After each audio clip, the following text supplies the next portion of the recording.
Welcome to Patient Zero. I'm your host, Branch Isole. Patient Zero shares a focus on personal, career, and spiritual relationship growth and sustainability. The term Patient Zero generally describes a point of origin for any experience, event, or entity. From the moment of our creation as a spirit of origination, each of us becomes the patient zero of our lifetime journey. On Patient Zero, you'll hear tips and takeaways for healthier daily interactions to achieve greater success at home and work. You'll also learn how prophecy can educate, entertain, and edify, with an awareness about prophetic events, people, and circumstances to help you know and prepare for God's purpose-filled plans. Does this sound familiar? Your partner, spouse, or significant other says or does something harmful or inappropriate. This is followed, eventually, with a weak or insincere, "I'm sorry," followed by a non-committal plea of, "Can't we just move on?" Sound familiar? Or worse, too familiar? If you and the quote, unquote, other person have had or are now experiencing a strained relationship without resolution, rest assured, the issue will come up again. You see, we all come into relationships with a variety of experiences. Some we identify as growth, others we label as baggage. And from childhood up to this very moment, we each have and carry emotional baggage. Briefcases, overnight bags, suitcases, some even have steamer trunks filled with past relationship experiences identified as emotional baggage, filled with negative interactions of pain, drama, trauma that we hold on to tightly, sometimes for reasons even we don't understand. A common cycle in many troubled relationships often goes something like this. There's a harmful act or action, followed by, "I'm sorry," followed by a stammering, stumbling, mumbled excuse, or an effort to blame someone or something else, followed by another weak, "I'm sorry," and finally a plea of, "Can't we just move on?" Are you familiar with this scenario? Are you too familiar with this scenario? The problem here is the issue is never really addressed or worked on, and it's certainly not resolved. So the question is, why? Well, the answer is because neither person knows what the next step is after, "Can't we just move on?" And so the cycle repeats.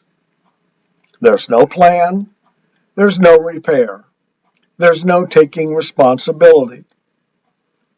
You see, people don't split up because they fall out of love. They leave because they become indifferent.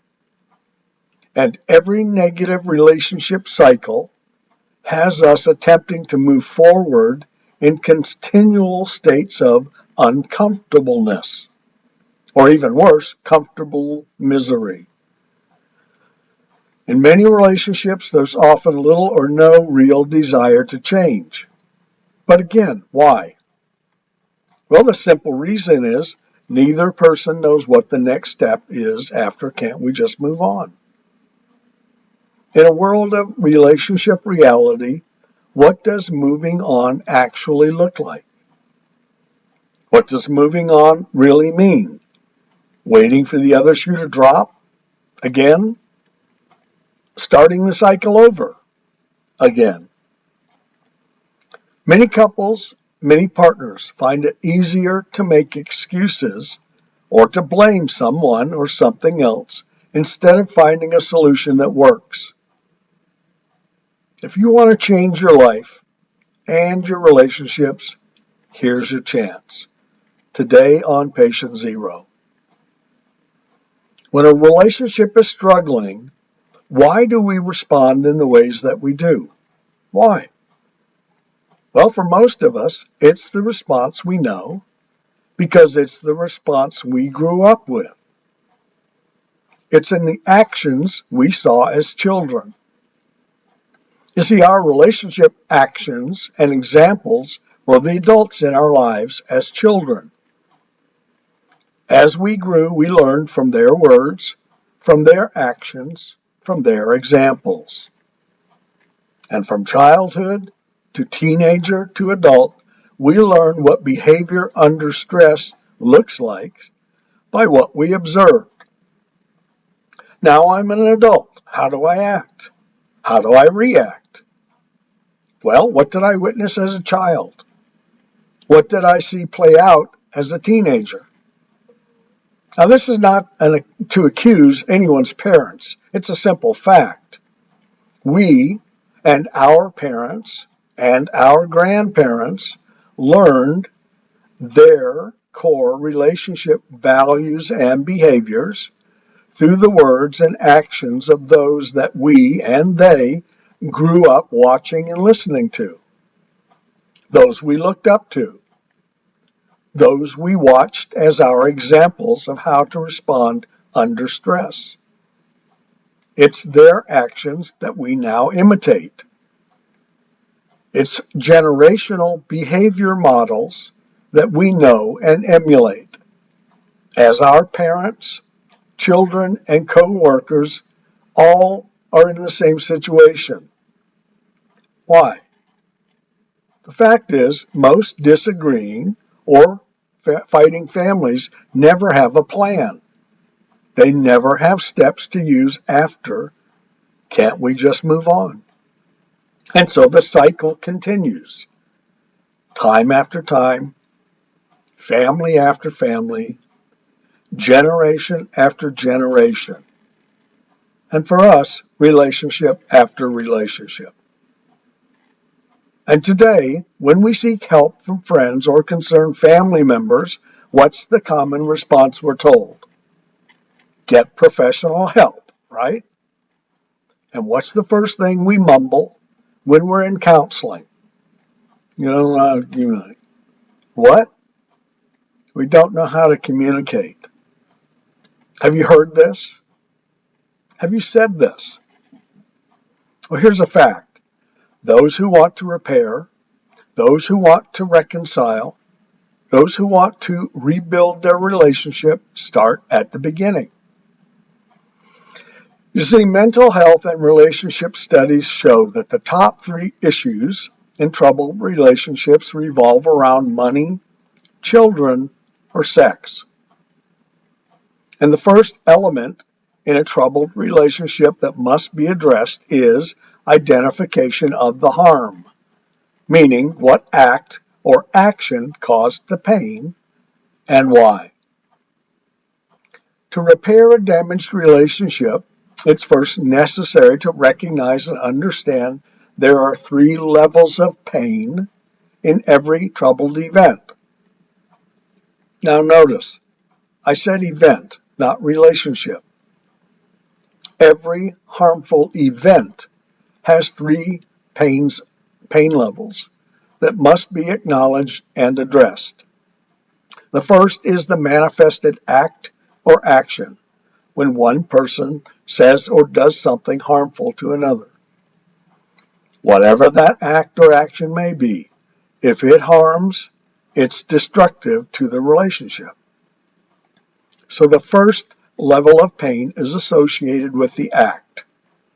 How could or why did you do that? The second level is the feeling of betrayal. And this is where deeper hurt resonates. At this level, indignation sets in and deep emotional pain exists. Level 2 betrayal is where the act or action cuts like a knife. And finally, level 3 is broken trust. You see, no matter the issue, the problem, or the act, these three pain levels exist: action, betrayal, broken trust. All three are real, therefore, all three must be part of the repair process. Thanks for joining me today. On Patient Zero, we share key takeaways for growth-filled living. If you know someone who could benefit from today's episode, please share it with them. If today's show has been interesting for you, please give us a rating and review. And to know more about my work, I invite you to visit my website, branchisole.com, my Substack page, branchisole.substack.com, and my YouTube channel, Branch Isole. Substack subscribers also receive a thought for today every morning, 2 spiritual Christianity prophecy alerts every week, and an open mic poem short story every Saturday, as well as access to archived Patient Zero episodes, informative series, and articles. Today's Patient Zero episode has been sponsored by Manao Publishing and my ebook, In the Margins. If you're interested in knowing more about spiritual growth, In the Margins is the ebook for you.